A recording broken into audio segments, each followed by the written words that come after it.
La majorité qui en a décidé que c'était peut-être la meilleure solution, que nous allions communément porter plainte contre ces mises à feu, contre ces incendies. Les pratiques culturelles doivent changer parce que le climat change et qu'aujourd'hui on ne peut plus accepter de prendre de tels risques. Donc la législation est là avec les arrêtés préfectoraux qui doivent là aussi changer et être beaucoup plus longs et peut-être arriver en fin d'année avec les pluies, puisqu'il ne pleut pratiquement plus, donc on ne peut plus s'amuser à continuer comme cela.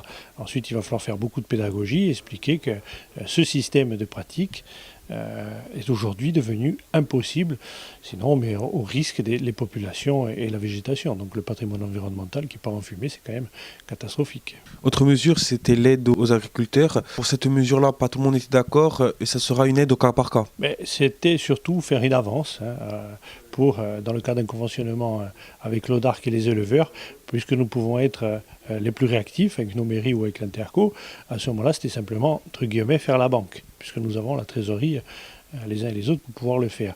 Donc aujourd'hui, ça paraît pas possible parce que dans la masse des éleveurs, certains pourraient apparaître et sont peut-être comme des éleveurs qui n'ont pas les meilleures pratiques. Donc on ne peut pas rester sur l'idée des gens qui ne méritent sûrement pas d'être aidés.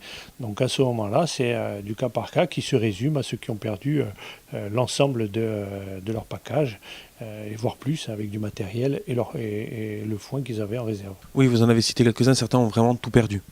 Oui, il y en a surtout un sur la commune d'Almicapé là, qui se retrouve avec plus rien, donc celui-là sera aidé par l'ODARC et l'exécutif qui s'est aussi beaucoup investi dans ces démarches d'aide aux éleveurs et aux agriculteurs. Et nous, si nous avons la facilité, la souplesse d'un conventionnement rapide, pour pouvoir les aider le plus rapidement possible. Le président de l'ODARC était sur place ce matin, il a pris à bras-le-corps, je pense, la problématique.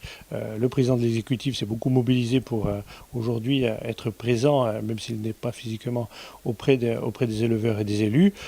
Aujourd'hui, on sait une mobilisation de l'exécutif, donc on sait qu'on sera soutenu, mais nous avons peut-être un peu plus de souplesse avec nos mairies pour pouvoir agir dans l'urgence, parce qu'aujourd'hui, il y a un phénomène d'urgence vis-à-vis surtout d'un éleveur. C'était ce but-là de faire déjà une plainte avec tous les maires, voilà, pour dire d'arrêter un peu que les écobuages comme ça, intempestifs comme ça, comme on dit, s'arrêtent, quoi.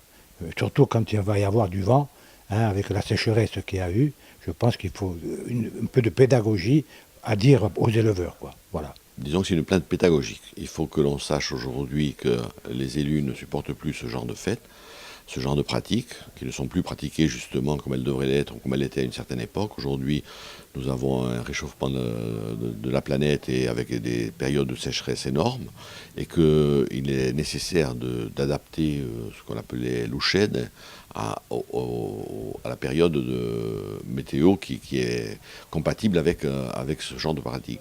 Ce n'est plus le cas aujourd'hui. Apparemment, certaines personnes ne s'en inquiètent pas. Et je crois qu'au niveau des élus, nous avons une responsabilité qui est celle de dire maintenant ça suffit, il faut arrêter ce genre de pratique.